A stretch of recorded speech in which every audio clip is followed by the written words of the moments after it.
Drone জগতে অন্যতম আলোচিত নাম MQ-9 রিপার।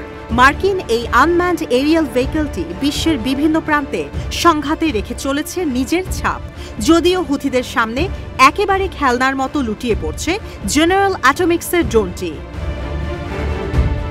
শুধু গেল মাসেই ইয়েমেনি সশস্ত্র গোষ্ঠীটির হামলায় ধ্বংস হয়েছে 3টি MQ-9 রিপার ড্রোন, আর 2023 সালে হামাস ইসরায়েল যুদ্ধ শুরুর পর থেকে যোগ করলে ধ্বংসকৃত ড্রোনের সংখ্যা দাঁড়ায় 17টি।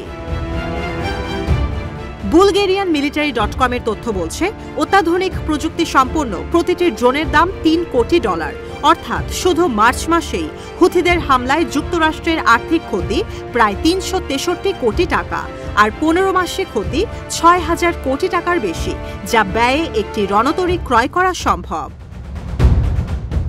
মূলত নজরদারি ও সুনির্দিষ্ট লক্ষ্যবস্তুতে হামলার জন্য তৈরি করা হয়েছে বিশেষ এই ড্রোন। জেনারেল অ্যাটমিক্সের UAVটির 36 ফুট লম্বা ডানাদ্বয় 66 ফুট পর্যন্ত বিস্তৃত, টানা 24 ঘন্টা পর্যন্ত 50,000 ফিট উচ্চতায় উঠতে সক্ষম MQ-9 রিপার।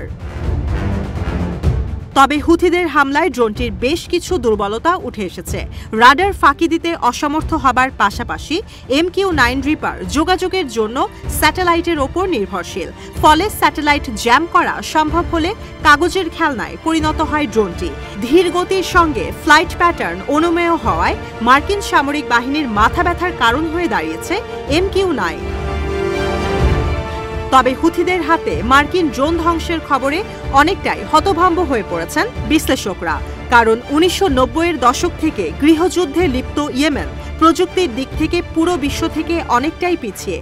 প্রথম দিকে হুথিদের ভান্ডারে সোভিয়েত ইউনিয়নের অস্ত্র শোভা পেলেও পরবর্তীতে তা দখল করে ইরান। আয়াতুল্লাহ আলী খামেনির বদান্যতায় হুথিদের সমরাস্ত্রে যোগ হয়েছে drone, surface to air missile, cruise, এমনকি ব্যালিস্টিক মিসাইল।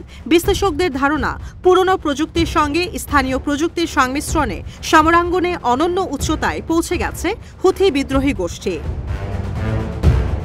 $100 কোটি আর্থিক ক্ষতির বিষয়ে নিশ্চুপ মার্কিন প্রশাসন। তবে পেন্টাগনের সূত্র বলছে, লোহিত সাগরে অভিযান পরিচালনায় ছোট ও কম দামি RQ-21 ড্রোনের শরণাপন্ন হতে যাচ্ছে সামরিক বাহিনী।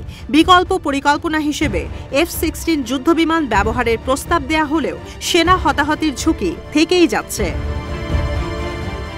মার্কিন সামরিক বাহিনীর তথ্য বলছে, 2023 সালের নভেম্বর থেকে লোহিত সাগরে 100-র বেশি মিসাইল ও ড্রোন হামলা চালিয়েছে হুথি বিদ্রোহী গোষ্ঠী। ইতোমধ্যে এই রুটে বাণিজ্যিক জাহাজকে সুরক্ষা প্রদানকারী বিমানবাহী 2টি রণতরীকে ফেরত আনা হয়েছে মেক্সিকো সীমান্তে। পরিস্থিতি নিয়ন্ত্রণের বাইরে চলে গেলে ভেঙে যেতে পারে ট্রাম্পের গার্ডিয়ান অ্যাঞ্জেল হবার স্বপ্ন।